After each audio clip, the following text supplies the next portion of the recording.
Hello tout le monde, j'espère que vous allez bien. On se retrouve aujourd'hui avec une nouvelle vidéo, un format que je n'ai jamais encore réalisé jusqu'à présent. J'espère que ça vous plaira. Sur Instagram, je vous ai demandé de me poser quelques questions hier et j'en ai reçu pas mal, donc c'est parti.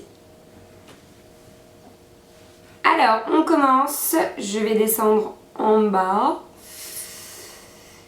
Que nous conseilles-tu pour lancer sa marque? Déjà, soyez clairement bien sûr de votre projet. Ne vous lancez pas à l'aveugle. Lancez-vous avec le cœur, certes, et avec de la passion, mais ne vous lancez pas à l'aveugle. C'est un sacré challenge et une fois qu'on a les pieds dedans, on ne peut plus faire marche arrière, surtout quand il y a un enjeu financier derrière. Donc ce que je vous conseille, c'est d'y réfléchir mûrement, de mettre en place une stratégie, un business plan, d'en discuter un petit peu autour de vous, de voir si vos idées sont bonnes et réalisables, et ensuite lancez-vous. Tu as déjà fait de la radio. Je trouve que tu as la voix et une élocution parfaite pour ça. C'est très gentil, merci. Mon papa fait de la radio, mon papa est journaliste, donc en effet il y a un peu de ça dans notre famille. Maintenant non, je n'ai jamais fait de radio, même si c'est vrai que ça me tentait carrément à un moment. J'ai fait un peu de télé, voilà, j'ai déjà présenté une émission il y a quelques années, mais ça ne m'a pas du tout plu, donc de la radio, why not, mais c'est pas prévu.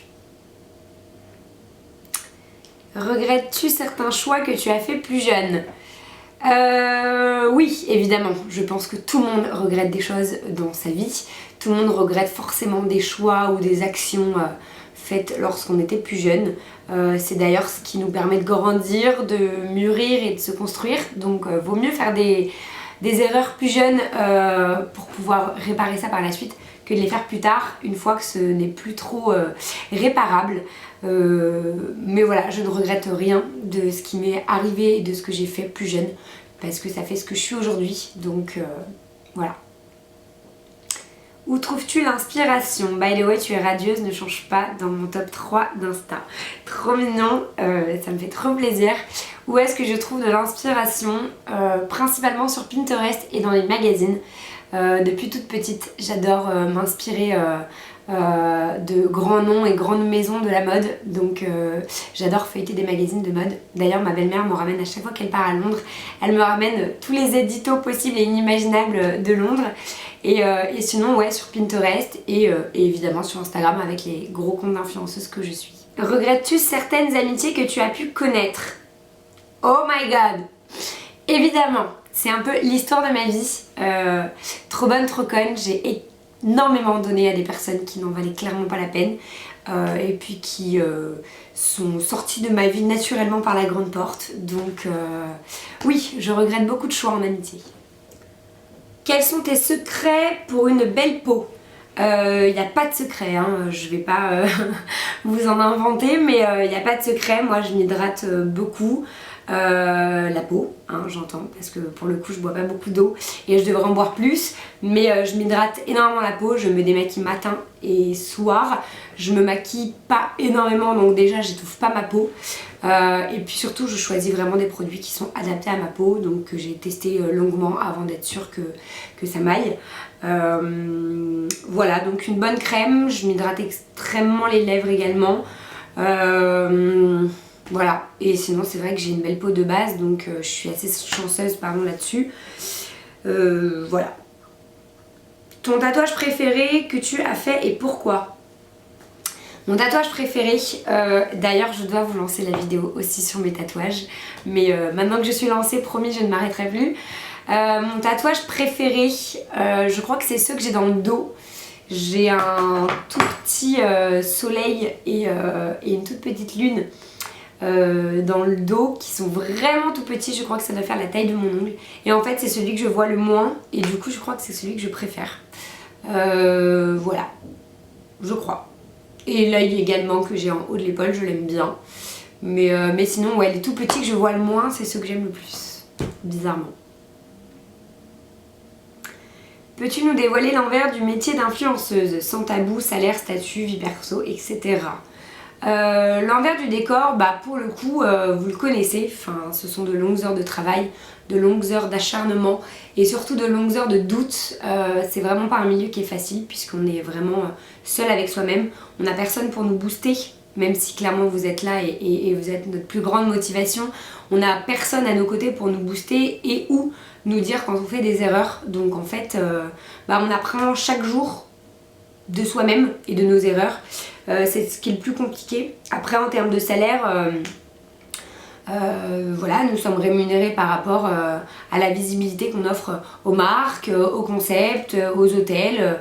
Voilà, on est payé grâce à ce qu'on apporte à toutes les marques, donc que ce soit par des posts Instagram, par des articles blog ou par des stories. Voilà, à nous de fixer nos propres salaires, nos propres budgets, clairement. Et ensuite, il faut que ce soit accepté par la marque. Voilà, sinon il y a de la négociation et auquel cas on trouve un bon compromis pour que ça aille à la marque et à nous. Voilà. Après, il y a les sites d'affiliation qui font que nous sommes payés au pourcentage. Ce que vous achetez, on touche des commissions là-dessus, de ce qu'on vous propose en amont. Voilà, que dire de plus, je crois que ça suffit. Mais en tout cas, c'est pas un métier facile. Pourrais-tu nous faire un What I Eat in a Day? Donc, qu'est-ce que je mange dans une journée? Très simple, déjà, je ne petit déj pas. Voilà, j'avoue que je me lève, je bois mon café en traitant mes mails, ça je le fais jusqu'à peu près midi, voilà, là il est midi 25 et du coup j'ai terminé il y a une vingtaine de minutes. Je ne mange pas le matin sauf de temps à autre, voilà, quand j'ai une petite faim le matin et que je sais que je vais pas déjeuner le midi, et bien je me fais des œufs, 2 œufs au plat, un avocat et parfois soit du bacon, soit une tranche de jambon, voilà. Ensuite, le midi, franchement, c'est un peu au feeling. J'ai pas vraiment de régime alimentaire dicté, mais j'essaye toujours d'intégrer des légumes et de la viande blanche, voilà, ou des féculents le midi, jamais de féculents le soir. Je favorise vraiment des légumes, parfois du quinoa ou de la salade, mais j'évite vraiment les féculents le soir. Et je grignote pas après le dîner. Voilà.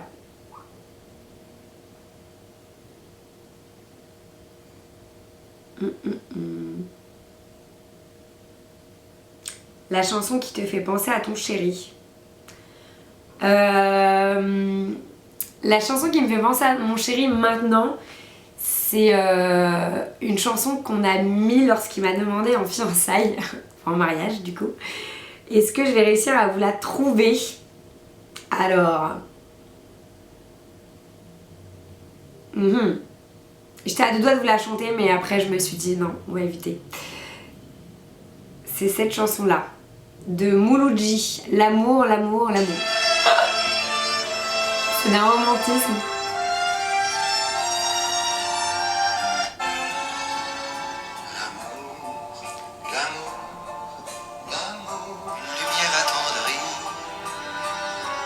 Voilà. En effet, ils ont mis cette chanson-là quand Raphaël m'a demandé en mariage. Donc c'est une chanson qui me reste forcément. Tu as le permis?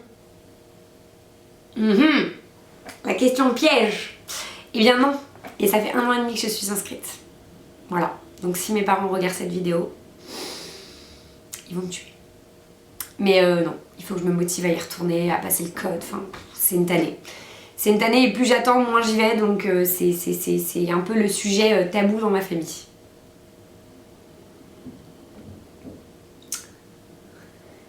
Des conseils pour garder la ligne.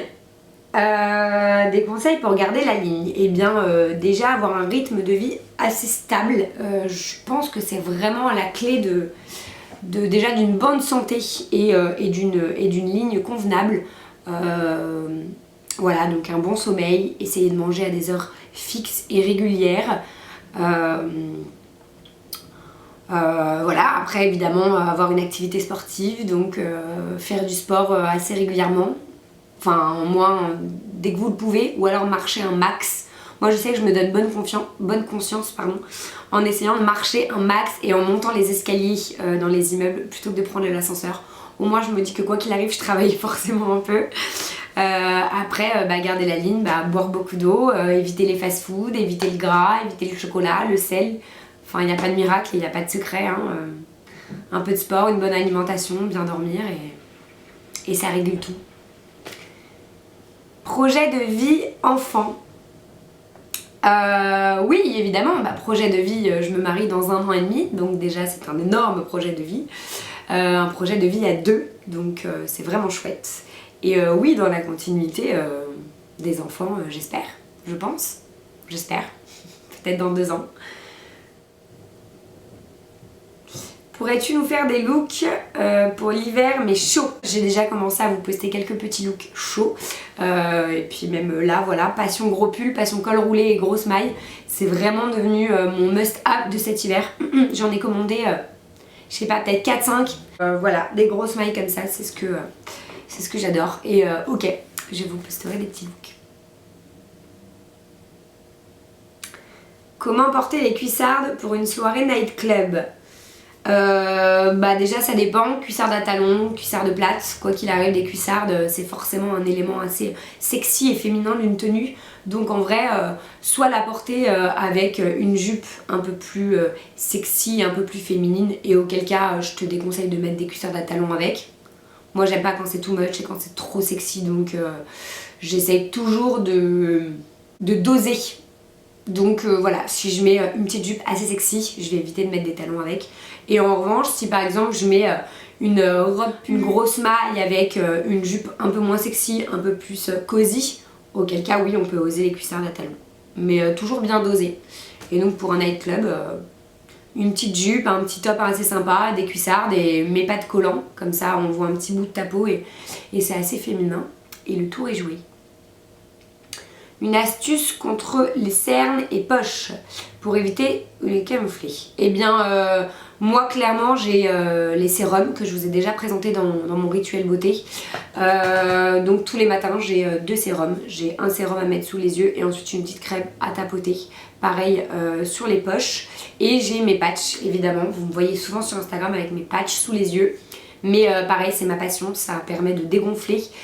Ça permet vraiment d'illuminer un peu le teint et d'illuminer le contour des yeux. Et ça refroidit. Ça fait trop du bien. Une chanson pour résumer ta vie aujourd'hui.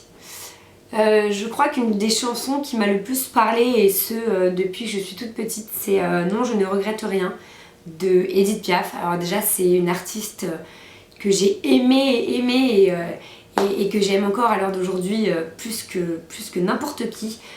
Pour le coup elle retrace vraiment toutes mes années artistiques quand j'ai fait du théâtre, mais également mes années en tant que mannequin.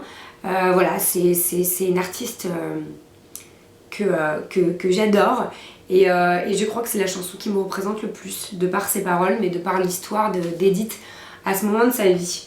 Voilà, donc je crois que c'est celle-ci qui me vient le plus en tête avec cette question.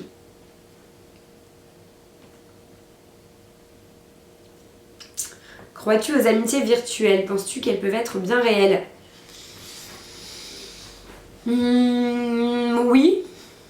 Oui, puisque je pense que nous, avec le milieu d'Instagram, après tout, on commence toute amitié de manière virtuelle, puisque notre premier contact se fait derrière un écran de téléphone. Et c'est vrai que malgré mes mauvaises expériences avec quelques-unes, dont je ne citerai pas le nom, mais quelques-unes, et bien j'ai eu quand même des bonnes expériences par rapport à ces rencontres derrière Instagram. Donc oui, j'y crois, parce qu'au final, après que ce soit virtuel, on se rencontre et on se redécouvre, et effectivement, ça peut se finir en belles amitiés, pardon. Maintenant, je préfère le contact vrai et humain, et je trouve ça un peu plus sincère. Parce qu'on sait jamais finalement qui sont les gens, et derrière un écran, on peut encore plus cacher le vrai nous. Donc, se méfier. Vas-tu faire d'autres modèles de maillots de bain en 2019? Oui, en 2019. Pas tout de suite, mais en effet j'en ai déjà un qui est terminé, que j'ai fini d'imaginer il y a déjà quelques semaines. et qui va sûrement bientôt partir en production. Donc oui, pour 2019 il y en aura des nouveaux. Maintenant, comme je l'expliquais, c'est quand même très compliqué en termes de budget, ça coûte extrêmement cher de lancer sa marque. Et forcément, chaque modèle que je vais recréer, c'est un budget très conséquent derrière. Donc je vais y aller mollo, je vais me concentrer sur cette première collection et réfléchir à la deuxième évidemment, mais je vais y aller mollo. Allez, une dernière question. Tu me feras confiance pour t'organiser tes futurs voyages. Ça, c'est ma copine Marine. Ma copine Marine qui me pose cette question puisqu'elle a lancé un concept d'organisation de voyage sur mesure. My Trip Planner, d'ailleurs, si vous voulez aller voir. Et évidemment, baby, que je te ferai confiance. Et d'ailleurs, il faut qu'on mette ça en place très rapidement. Ça me manque affreusement de ne pas voyager autant que je le faisais les années précédentes. Mais voilà, maintenant je me concentre plus sur mes projets pro et perso. Et forcément, ça coupe court à d'autres projets un peu plus excitants. Mais bien évidemment, je te fais confiance. Voilà. Bon, je crois que j'ai répondu à une bonne partie de vos questions. Malheureusement, je peux pas répondre à tout, sinon la vidéo va durer bien trop longtemps et ce sera, je pense, un peu chiant pour vous. Mais j'espère que ça vous a plu et si le format vous plaît, évidemment, je referai d'autres vidéos de ce style. En attendant, n'hésitez pas à aller vous abonner à ma page, de me suivre sur Instagram et je vous dis à bientôt. Ciao!